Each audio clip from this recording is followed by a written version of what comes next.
Hello नमस्कार मित्रों।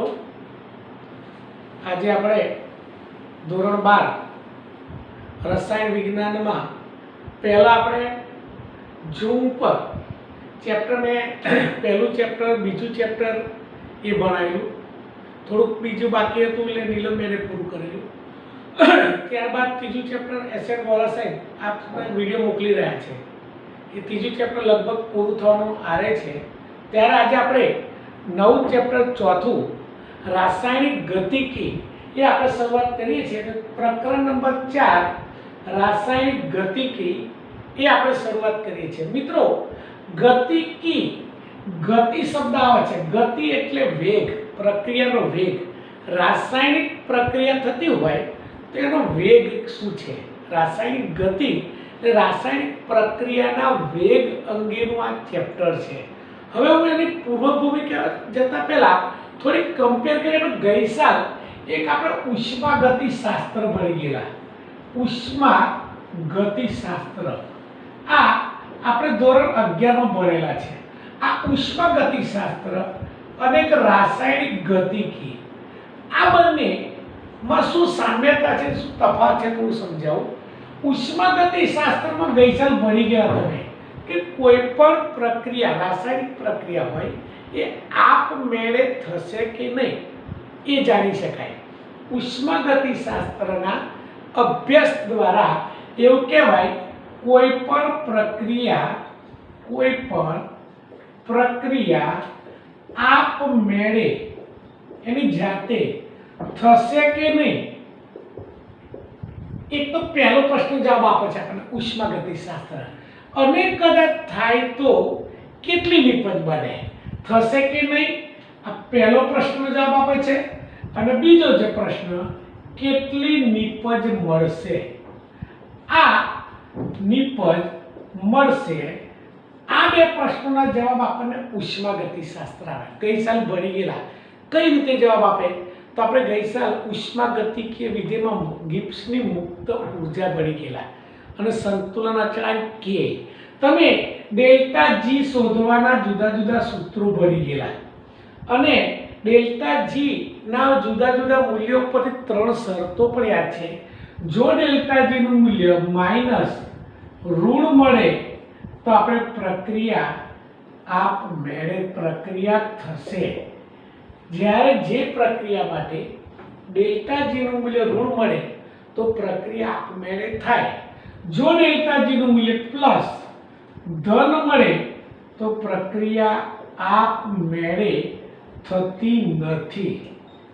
પણ આ જે વાત છે પુરોગામી દિશામાં ના થાય તો પાછી પ્રતિગામી દિશામાં થાય। અને ડેલ્ટા जी નું મૂલ્ય ત્રીજી શરત શૂન્ય હોય તો પ્રક્રિયા સંતુલનમાં છે। પ્રક્રિયા संतुलन में छे तेम कही शकाय। तो डेल्टा जी माटेना 5 થી 6 सूत्रों આપણે ભણી ગયેલા છીએ। 6 सूत्रोमांथी कोईपण एक सूत्रનો उपयोग करो, डेल्टा जी નું મૂલ્ય શોધો।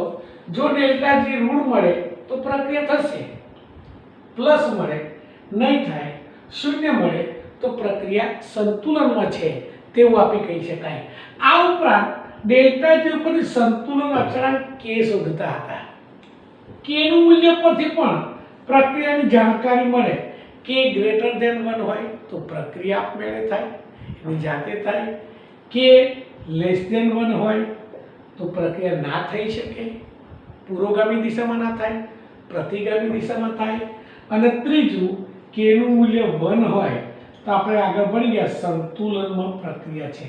તો મિત્રો આ ઉષ્માગતિશાસ્ત્ર દ્વારા બે પ્રશ્નો મળે, प्रक्रिया थशे के नहीं અને થાય તો કેટલા પ્રમાણમાં સંતુલન અચળાંક કેના મૂલ્ય ઉપરથી કેટલા પ્રક્રિયકોનું રૂપાંતર નિપજોમાં થયું હશે એની માહિતી આપણને ઉષ્માગતિશાસ્ત્ર આપે છે। પણ આ ઉષ્માગતિશાસ્ત્રની એક મર્યાદા છે।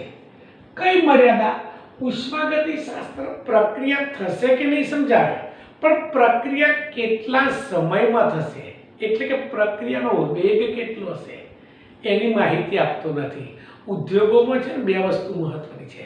એક તો ઓછા સમયમાં વધુ નિપજ મેળવવી। ઓછા સમયમાં જો નિપજ મેળવવી હોય તો રાસાયણિક ગતિકી ગતિ દરમિયાન પ્રક્રિયાનો વેગ વધારવા માટે જુદા જુદા પરિબળોનો અભ્યાસ કરવો પડે. ઓછા સમયમાં વધુ નિપજ ઓછા સમયમાં મેળવવી હોય તો રાસાયણિક ગતિકીનો સહારો લેવો પડે. વધુ નિપજ મેળવવી છે તો ઉષ્માગતિશાસ્ત્રનો ઉપયોગ થાય. તો ઉષ્માગતિશાસ્ત્રની મર્યાદા છે કે પ્રક્રિયાના વેગ અંગે પ્રક્રિયાની ઝડપ કેટલી હશે, કેટલા સમયમાં પ્રક્રિયા પૂર્ણ થશે, પ્રક્રિયાના વેગની માહિતી આપતું નથી. તો હવે આ મેં તમને વાત કરી ઉષ્માગતિશાસ્ત્ર શું જાણી શકાય અને એની મર્યાદા. હવે આની કમ્પેર હું રાસાયણિક ગતિકી લઉં છું. તો રાસાયણિક ગતિકી આપણને શું શીખવાડશે? જે ઉષ્માગતિશાસ્ત્રની મર્યાદા છે ને એ મર્યાદાને પરિપૂર્ણ રાસાયણિક ગતિ કરે છે. એટલે કે રાસાયણિક ગતિકી દ્વારા કોઈ પણ પ્રક્રિયાનો વેગ એટલે ઝડપ કેટલી હશે, એ પ્રક્રિયાની ગતિ કેટલી હશે એની માહિતી આપણને રાસાયણિક ગતિકી દ્વારા મળી શકે. તો રાસાયણિક ગતિકી દ્વારા રાસાયણિક પ્રક્રિયાના વેગ એટલે ઝડપ, કેટલી પ્રક્રિયા કેટલા સમયમાં પૂર્ણ થાય, વહેલી કરવી તો શું કરવું પડે એની માહિતી, પ્રક્રિયાના વેગ અંગેની માહિતી આપે છે. પણ આની મર્યાદા આ પૂર્ણ કરે. હવે આની એક બીજી મર્યાદા છે. રાસાયણિક ગતિકી આપણને પ્રક્રિયાના વેગ અંગે સમજ આપશે, પણ એ પ્રક્રિયા થશે કે નહીં, થાય તો કેટલી નિપજ થાય એ માહિતી આપતું નથી. એટલે આ રાસાયણિક ગતિકીની મર્યાદા ઉષ્માગતિશાસ્ત્ર પૂર્ણ કરે અને ઉષ્માગતિશાસ્ત્રની મર્યાદા રાસાયણિક ગતિકી પૂરી પડે. કેવી રીતે? જે માહિતી ઉષ્માગતિશાસ્ત્ર આપે છે એ રાસાયણિક ગતિકી નથી આપતું. કઈ કે પ્રક્રિયા થશે કે નહીં, થાય તો કેટલી નિપજ મળશે એ બાબત ઉષ્માગતિશાસ્ત્ર સમજાવે છે, પણ રાસાયણિક ગતિશાસ્ત્ર એ સમજાવતું નથી. એટલે એની મર્યાદા આપણે લખી નાખીશું. તો આની મર્યાદા આ પૂર્ણ કરે છે. તો આપણે આખું ચેપ્ટરની અંદર રાસાયણિક ગતિકીની અંદર શું ભણવાનું છે? ભાઈ રાસાયણિક પ્રક્રિયાનો વેગ, ગતિ કેવી છે, ગતિને અસર કરતા પરિબળો, તાપમાન, ભાઈ તાપમાન વધારે તો ગતિમાં શું વધારો થાય, દબાણ, પદાર્થની સાંદ્રતા, જે પદાર્થની ગતિ પર અસર કરતા પ્રક્રિયાની ગતિ ઉપર અસર કરતા પરિબળોનો અભ્યાસ કરવાનો છે આખા ચેપ્ટરની અંદર. પ્રક્રિયાનો વેગ કેટલો છે? તો આ ચેપ્ટરની અંદર આ રાસાયણિક ગતિકી એ આપણને વેગ એટલે ગતિ અંગે માહિતી આપે છે, પણ નિપજ મળશે ખબર ના પડે. હવે રાસાયણિક પ્રક્રિયામાં રાસાયણિક ગતિકીમાં મુખ્ય પ્રક્રિયાના વેગ. હવે આના વેગ આપણે બે પ્રકાર લઈએ છીએ. એક સરેરાશ વેગ, ત્વરિત વેગ, પછી વેગને અસર કરતા પરિબળો. વેગને અસર કરતા પરિબળો ભાઈ તાપમાન, દબાણ, સાંદ્રતા. કેમ કરીએ તો પ્રક્રિયા ઝડપી બને? ઓછા ઉદ્યોગોમાં છે ને આ બે ચેપ્ટરનો સમાવેશ થાય. કેમ? ઉદ્યોગોમાં ઓછા સમયમાં પ્રક્રિયા કરવી હોય તો રાસાયણિક ગતિકીનો સહારો લેવો પડે. વધુ નિપજ મેળવવી હોય તો ઉષ્માગતિશાસ્ત્રનો સહારો લેવો પડે. તો મિત્રો, ઉદ્યોગની અંદર રાસાયણિક ગતિકી અને ઉષ્માગતિશાસ્ત્રનો સંયુક્ત સહારો લઈ અને પ્રક્રિયા ઓછા સમયમાં થઈ વધુ નિપજ મળે એ માટે આપણે પ્રયત્ન થતા હોય છે. તો આજે આપણે જે રાસાયણિક ગતિકી એટલે મગજમાં છે ગતિ, પ્રક્રિયાની ગતિ. હવે એમ થાય કે પ્રક્રિયાની ગતિને આધારે જોવા જાવ ને તો રાસાયણિક ગતિને આધારે ભાઈ કેટલીક પ્રક્રિયાઓ ખૂબ ઝડપી હોય, કેટલીક પ્રક્રિયાઓ ખૂબ ધીમી હોય, કેટલીક મધ્યમ હોય.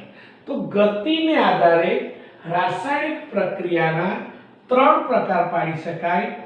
ઝડપી પ્રક્રિયા, પછી ધીમી પ્રક્રિયા, મધ્યમ ધીમી પ્રક્રિયા અને અતિ ધીમી પ્રક્રિયા. હવે તમને એક ઉદાહરણ આપું કે ઝડપી પ્રક્રિયા આપણે એસિડ અને બેઝ પ્રયોગશાળામાં પ્રયોગ કરીએ છીએ તટસ્થીકરણ, તો એસિડ બેઝ સાથે પ્રક્રિયા થાય તો તરત જ વિધિન નેનો સેકન્ડમાં ક્ષારનું પાણી બની જાય છે. સિલ્વર નાઇટ્રેટની કોઈ પણ સાથે પ્રક્રિયા કરો એ પણ ઝડપી બને છે. તો તટસ્થીકરણની પ્રક્રિયા વિધિન નેનો સેકન્ડમાં થાય છે. બીજી છે ધીમી પ્રક્રિયા. કેટલીક પ્રક્રિયા ઉદ્દીપકની ગેરહાજરીમાં કરીએ, ધારો કે સુક્રોઝ ખાંડ એનું જળ વિભાજન પાણી સાથે, તો આ થોડું ગરમ કરવું પડે, થોડું હલાવવું પડે. કેટલાક પદાર્થ પ્રક્રિયા ધીમી છે, ઉદ્દીપકની ગેરહાજરીમાં થતી પ્રક્રિયા ધીમી છે. જ્યારે કેટલીક બહુ સમય લાગે, અમુક મહિના સુધી વર્ષે પ્રક્રિયા થતી હોય, એવું આપણે લોખંડ પર કાટ લાગવાની પ્રક્રિયા. લોખંડ પર કાટ લાગવાની તમે જુઓ છો ચોમાસામાં ખાસ કરીને કંઈક આપણો હાથ અડી જાય લોખંડ ઉપર તો આપણને લાલ રંગ લાગે છે. લાલ રંગ જામી જાય એ મિત્રો કાટ છે, કાટ. તો એ કાટ લાગવાનો સમય ઘણો જતો રહે છે.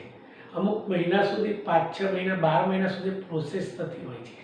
તો કાટ લાગવાની પ્રક્રિયાઓ, ધાતુનું ક્ષારણ, એ પ્રક્રિયાઓ બધી ધીમી થતી હોય.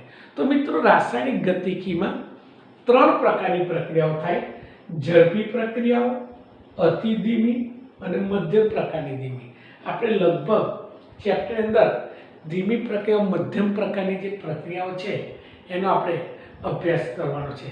તો આપણે રાસાયણિક ગતિકીમાં પહેલા પ્રક્રિયાનો વેગ શું છે, કેવી રીતે અસર કરે, કેટલા પ્રકારના વેગ છે એની પહેલા આપણે માહિતી મેળવી લઈએ છીએ. તો પહેલા પ્રક્રિયાનો વેગ. વેગ એટલે શું? આપણે ફિઝિક્સમાં ભણતા હતા વેગની વ્યાખ્યા કે સમય અંતર ભાગ્યા સમય, એવું ફિઝિક્સમાં વેગ વિશે વ્યાખ્યા બોલતા હતા. હવે કેમિસ્ટ્રીમાં રાસાયણિક પ્રક્રિયા ને અનુસંધાનમાં, રાસાયણિક પ્રક્રિયાના અનુસંધાનમાં જો આપણે વેગની વ્યાખ્યા લખીએ તો આવો વેગની વ્યાખ્યા એવી મૂકી શકીશું: પ્રક્રિયા વેગ બરાબર પ્રક્રિયા વેગ બરાબર એક ચોક્કસ સમયમાં પ્રક્રિયક અથવા નિપજની સાંદ્રતામાં થતો ફેરફાર. એકમ સમય, કોઈ ચોક્કસ સમયમાં જોવાનું, કલાક લો, મિનિટ લો કે 10 મિનિટ, એમાં પ્રક્રિયકની સાંદ્રતામાં કેટલો ઘટાડો થાય અથવા નિપજની સાંદ્રતામાં કેટલો વધારો થાય. તો વ્યાખ્યાઓ લખીશું: એકમ સમયમાં, એકમ એટલે ચોક્કસ સમયમાં પ્રક્રિયકો કે નિપજોની, પ્રક્રિયકો કે નિપજોની સાંદ્રતામાં થતા ફેરફારને પ્રક્રિયા વેગ કહે છે. હવે આ પ્રક્રિયા વેગ આપણે બે સંદર્ભમાં લઈશું: પ્રક્રિયકોની સાંદ્રતા, આમ એવું લખી શકાય વેગમાં, એકમ સમયમાં એટલે ચોક્કસ સમયમાં પ્રક્રિયકો હોય કે નિપજો હોય એની સાંદ્રતામાં શું ફેરફાર થાય. તમે જો પ્રક્રિયા ચાલુ થાય, પ્રક્રિયકની સાંદ્રતા ક્રમશઃ ઘટે. જેવી પ્રક્રિયકની સાંદ્રતા ઘટે, નિપજ બનવા લાગે તો નિપજની સાંદ્રતા વધે. એટલે આવું પણ કહી શકાય: પ્રક્રિયા વેગ બરાબર પ્રક્રિયકોની સાંદ્રતામાં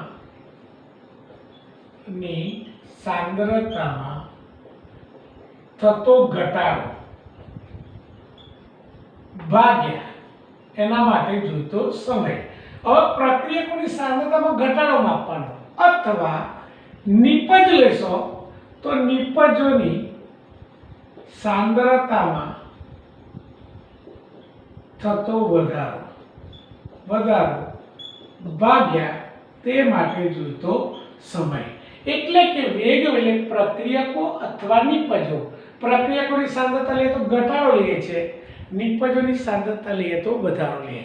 તો વેગ એટલે પ્રક્રિયકોની સાંદ્રતામાં થતો ઘટાડો અથવા નિપજોની સાંદ્રતામાં થતો વધારો. તમે આલેખથી દોરવાનો પ્રયત્ન કરો ને તો કોઈ પણ એક પ્રક્રિયા થતી હોય ત્યારે આ બાજુ સાંદ્રતા છે અને આ બાજુ સમય છે। હવે તમે જાણી સમજી શકો છો, શરૂઆતમાં પ્રક્રિયકોની વાત કરું, પ્રક્રિયકોની સાંદ્રતા મહત્તમ હોય। જેમ જેમ સમય જાય પ્રક્રિયક વપરાય એટલે પ્રક્રિયકની સાંદ્રતા ઘટે છે।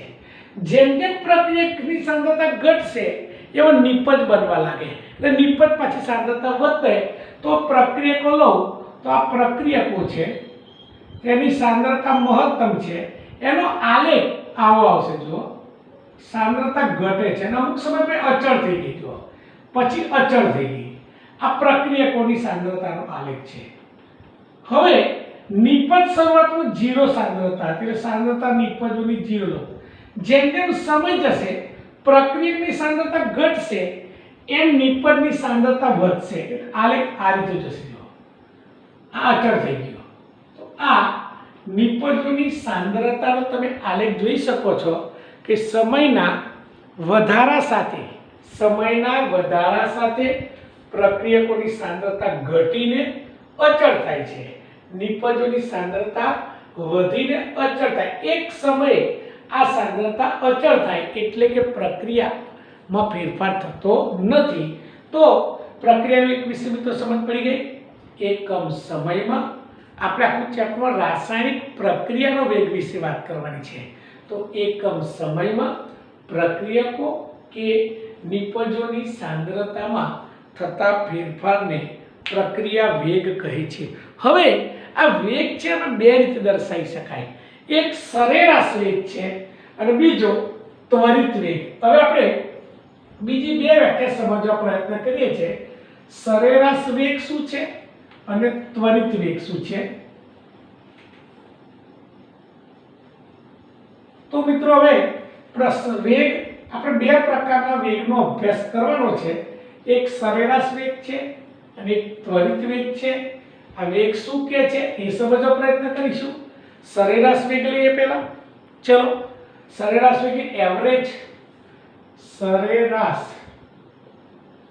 વેગ, એને સંજ્ઞામાં આર એવરેજ।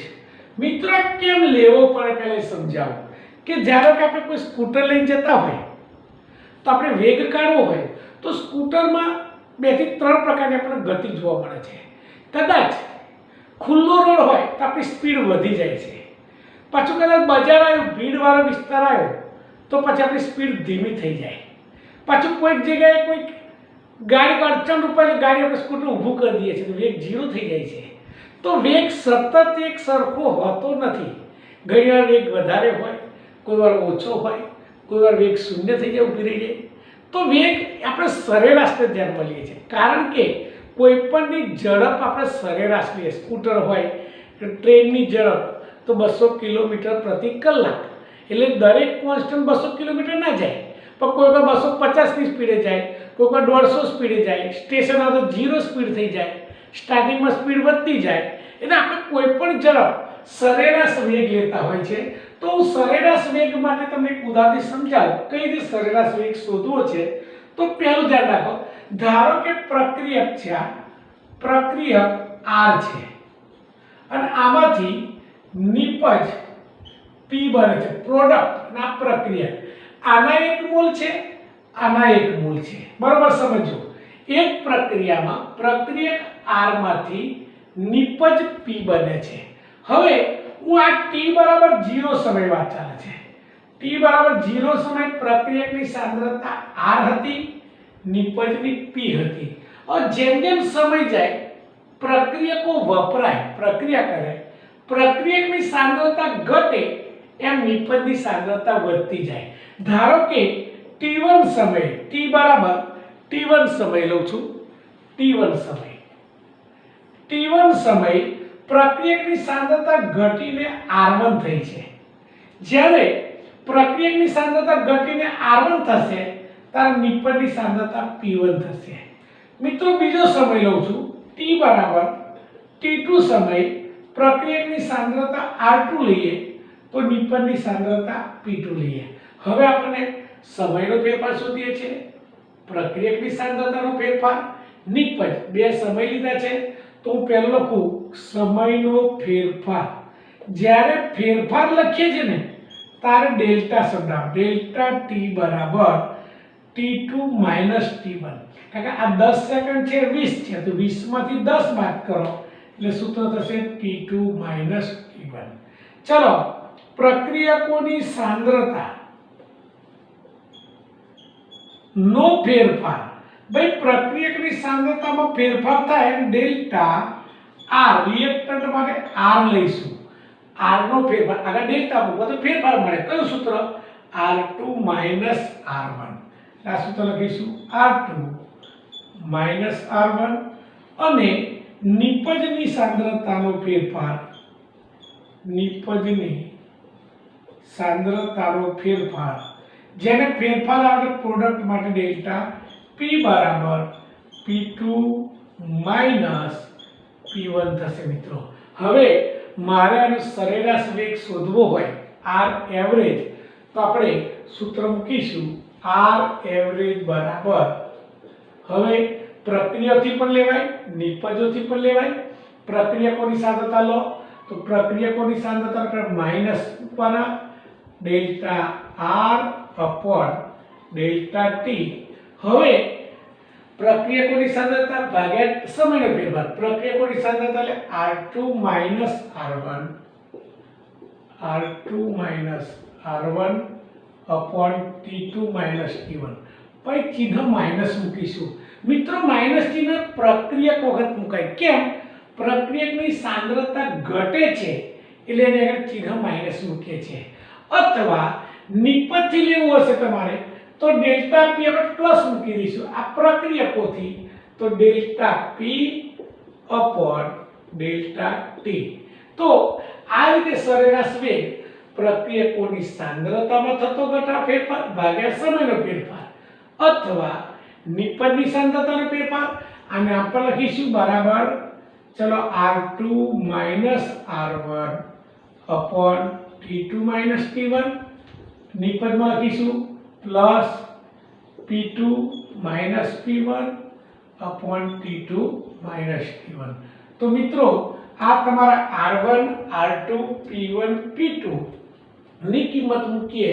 તો આપણને સરેરાશ વેગ R એવરેજ મળે છે હવે તમારે આ સરેરાશ વેગ દરેક તબક્કાએ નિપજોની સાંદ્રતાનો ફેરફાર ભાગ્યા પ્રક્રિયક આગળ આપણે માઈનસ લઈએ છીએ સરેરાશ વેગ આ સૂત્રની મદદથી આપણે સરેરાશ વેગ આપણે શોધી શકીએ છીએ ત્યારબાદ બીજો એક વેગ છે ત્વરિત વેગ હવે ત્વરિત વેગ સમજવો હોય તો તમને હું આ જ મૂલ્ય આલેખથી તમને સમજાવવા માટે પ્રયત્ન કરું છું આલેખમાં આપણે બે દોરીશું એમાં ત્વરિત વેગની આપણને સમજ પડી જશે જો ત્વરિત વેગ શું છે પહેલા સમજી લઈએ R ઇન્સ્ટન્ટ કઈ રીતે શોધવો તો આપણે આલેખથી આ જ મૂલ્ય લઈશું અને સમજવા પ્રયત્ન કરીએ છીએ ચલો એક પ્રક્રિયા લઈએ છે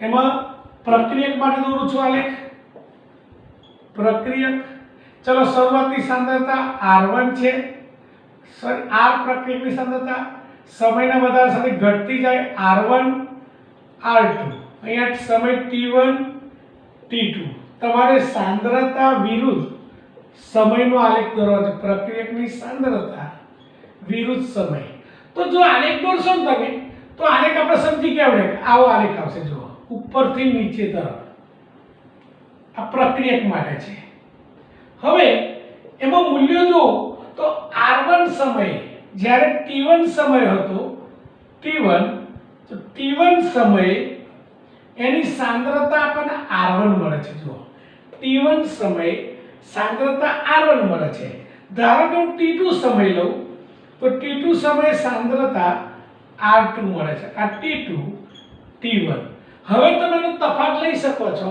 સરેરાશ વેગ પણ લઈ શકાય કે સરેરાશ વેગ બરાબર વેગ R એવરેજ બરાબર માઈનસ અંતિમ સાંદ્રતા ઓછા પ્રારંભિક સાંદ્રતા R2 minus R1 upon T2 minus T1 આ સરેરાશ વેગ જેને આપણે આવું કહીશું બરાબર minus delta R upon delta T. પણ મારે સરેરાશ વેગમાંથી ત્વરિત વેગ શોધવો હોય તો ત્વરિત વેગ એટલે શું કે ધારો કે આ પ્રક્રિયાનો આલેખ દોર્યો, સાંદ્રતા વિરુદ્ધ સમયનો આલેખમાં કોઈ પણ એક ચોક્કસ સમય, ધારો કે મારે આ સમય ત્વરિત વેગ શોધવો, કોઈ પણ એક સમયે આ આલેખ પર સ્પર્શક દોરવાનો આવે અને આ સ્પર્શક દોરી એનો ઢાળ લઈએ છીએ। જો તો જે ઢાળનું મૂલ્ય આવશે, આ ઢાળ, આ બંનેમાં સ્પર્શક દોરવાનો આપણે કોઈ એક ચોક્કસ સમયે આલેખ પર સ્પર્શક દોરી અને સ્પર્શક દોર્યા બાદ એમાં જે ઢાળનું મૂલ્ય છે એનું સંકલન કરી ડેરિવેટિવ કરી અને આપણે r ઇન્સ્ટન્ટ બરાબર, હવે અહીં જો આ મૂલ્ય છે ભાગ્યા આ મૂલ્ય લઈ શકાય કે સાંદ્રતાનો ફેરફાર ભાગ્યા સમય પર ડેરિવેટિવ dr upon dt। તો આપણી પાસે ત્વરિત વેગ એટલે કઈ જશો તો ફરી કોઈ એક ચોક્કસ t સમય પહેલા પ્રક્રિયકની સાંદ્રતા વિરુદ્ધ સમયનો આલેખ દોરો, આલેખ વક્ર મળે છે, આલેખમાં કોઈ ચોક્કસ t સમયે આલેખ પર સ્પર્શક દોરી, આ સ્પર્શકનો ઢાળનું મૂલ્ય આવે, એ ઢાળનું મૂલ્ય એ ત્વરિત વેગ થાય એટલે કે માઈનસ ઢાળ એ ત્વરિત વેગના મૂલ્ય જેટલો થતો હોય છે। તો આ ત્વરિત વેગ કઈ રીતે દોરવાનો ફરી સમજાવું। પ્રક્રિયકની સાંદ્રતા જુદા જુદા સમયે માપો, એનો પહેલા આલેખ દોરો, આ આલેખ પર કોઈ ચોક્કસ સમયે આલેખને સ્પર્શક દોરો અને સ્પર્શકનો ઢાળ લેશો ને એનું વિકલન કરીને તો ઢાળનું મૂલ્ય એ આપણે ત્વરિત વેગ જેટલું થાય છે। મિત્રો આ પ્રક્રિયકની વાત કરી, નિપજ પરથી મારે જોવું છે, નિપજ પરથી ત્વરિત વેગનો સરેરાશ વેગ જોવો હોય તો આ નિપજની સાંદ્રતા છે, ની સાંદ્રતા વિરુદ્ધ સમય, તમે આલેખ જાણો છો નિપજ માટે, નિપજની સાંદ્રતા 0 હોય, વધતી જાય અચળ થઈ જાય છે, આ નિપજની સાંદ્રતા છે। હવે એના જુદા જુદા સમયે સાંદ્રતા માપીએ, ચાલો t1 સમયે એની નિપજની સાંદ્રતા p1 છે, t2 સમયે સાંદ્રતા p2 છે। હવે આ આલેખ દોર્યા બાદ કોઈ પણ એક સમય, જે સમયે ત્વરિત વેગ શોધવો, ધારો કે મારે t સમય છે તો t સમયે આના ઉપર સ્પર્શક દોરવાનો આવી દીધો અને આ સ્પર્શક દોરો પછી આનો ઢાળ શોધવાનો। તો જ્યારે ઢાળ શોધશો ને ત્યારે ઢાળનું મૂલ્ય એ જે આવે આનું વિકલન કરવાનું, આનું વિકલન dp અને આનું dt, જેમ અહીંયા આ બાજુ dr બોલે છે, આ dt, તો આનો બે રીતનો વેગ શોધાય, સરેરાશ વેગ r એવરેજ બરાબર, પ્રક્રિયક હોય તો માઈનસ લેવાનું, નિપજ હોય તો પ્લસ લઈએ છીએ, નિપજની સાંદ્રતા એટલે કે p2 p1, સમયનો ફેરફાર t2 p1 એટલે delta p upon delta t। આ સરેરાશ વેગ છે, તમે પ્રયોગ કરો એટલે તમે મૂલ્ય મૂકો એટલે તમને સરેરાશ મળે। હવે ત્વરિત વેગ, r ત્વરિત વેગ જેને ઇન્સ્ટન્ટ કહીએ છીએ, આ શોધવું હોય તો મેં t સમયે આ આલેખ પર સ્પર્શક દોર્યો, આ સ્પર્શક કહેવાય, આટલા સુધી સ્પર્શક, અને આ સ્પર્શકનો ઢાળનું મૂલ્ય લઈએ ને તો આ dp ડેરિવેટિવ dt તો થશે dp upon dt બરાબર પ્લસ ઢાળ। તો તમને જે આલેખ, બે આલેખ છે, સરેરાશ વેગ અને ત્વરિત વેગ, આ રીતે તમે કોઈ પણ પ્રક્રિયાનો સરેરાશ વેગ શોધી શકો, કોઈ પણ પ્રક્રિયાનો ત્વરિત વેગ શોધો। ત્વરિત વેગ કોઈ પણ સમય શોધી શકાય કે મારે t સમય પર પહેલા શું કરવું પડે ત્વરિત વેગ શોધવા માટે, પ્રક્રિયક અથવા નિપજની જુદા જુદા સમયે એની સાંદ્રતા શોધવાની, એનો આલેખ દોરો તો વક્ર આલેખ મળે, પ્રક્રિયકનો આલેખ ઉપરથી નીચે જશે, નિપજનો આલેખ નીચેથી ઉપર જશે। આ આલેખ પર જે સમયે તમારે ત્વરિત વેગ શોધવો હોય એ t સમયે આલેખ પર સ્પર્શક દોરો અને આ સ્પર્શકનો ઢાળ લેશો ને તો ઢાળનું મૂલ્ય એ આપણને ત્વરિત વેગના મૂલ્ય જેટલું થતું હોય છે। તો આની અંદર એક ઉદાહરણ પણ આપેલું છે અને આ ઉદાહરણથી પણ આપણે સમજવા પ્રયત્ન કરીશું તો આપણને સરેરાશ વેગ કઈ રીતે શોધવો, ત્વરિત વેગ કઈ રીતે શોધવો, એક પ્રક્રિયક અથવા નિપજ માટે તમને સમજણ પડી શકે છે. તો મિત્રો આજના યુનિટમાં આપણે 3 વસ્તુ સમજ્યા. ઉષ્માગતિશાસ્ત્ર શું કહે છે, રાસાયણિક ગતિશાસ્ત્ર શું કહે છે, વેગ કેટલા પ્રકારના, સરેરાશ વેગ સમજ્યા, ત્વરિત વેગ સમજ્યા. તો આના ઉપરથી આપણે નેક્સ્ટ વિડીયોમાં હવે આપણે આનો દાખલો લઈ અને વિકલન વેગની રજૂઆત કેવી રીતે કરીશું તો આપણે એ સમજવા પ્રયત્ન કરીશું. તો મિત્રો થેન્ક યુ. ઓલ રાઈટ, બધાને નમસ્તે.